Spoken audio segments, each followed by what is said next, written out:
دروستکردنی ئەم باڵەخانەیە لە تەوێڵە نیگەرانی ڕۆشنبیران و بەشێک لە وڵاتیانی لێکەوتوێتەوە.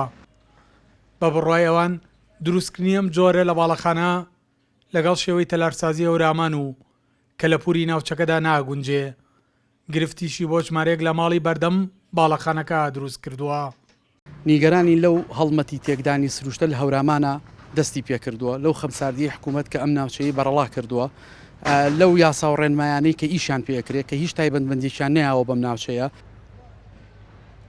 بەردەم ماڵەکەمان بەڕاستی یانی وای لەکەم لە هیچ شوێنێکمانەوە دیار نییە. ئەمە یەکەم دومی سروشتی منتاقەی ناشرین کردو لە هەموو شوێنێکە دووسێ بینایەتی هەیە ئامان شێوە سروشتی تەوێڵی وا لێ کردو یان ئێسێمە بە تەمای ئەو خەونە ناتوانین دانیشین نە باهاوینا نابەزسانە ڕێخۆرە لێ گیرێ لێ هەموو شتێکە لێمان لێگیرێ.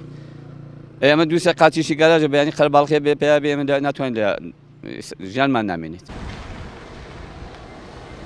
ئەگەر ئەم بینایە ئەو وەکو ئەو کابراڵێ 6 قات و 7 قات بکە مەگای ئێمە بەجێ بێڵین بۆ ئەو ئیتر لەبەر ئەوەی ئێمە ماڵەکانمان دوایی نەپارەکە نە کەسیێتە ناویان و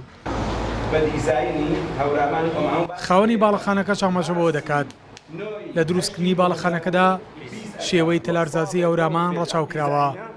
ئێمە لەژێر چاودێری شارەوانی تەوێڵین و ئەم دیزاینانش کە کراوە ڕچاوی خاڵ بە خاڵی کەلتور و کەلوپوری هەورامان کراوە و دیزانێکی جوانیش کراوە زەختێکی زۆریش بووە لەسەر شاری من بەس من قبوڵم کردووە لەبەرچی لەبەر جوانی وڵاتەکەم. دەستەی پاراستن و چاکردنی ژینگە بە نووسراوی ژمارە 33 لە ڕێکەوتی 29 تەموزی 2021 داوا لە پارێزگاری هەڵەبجە دەکات.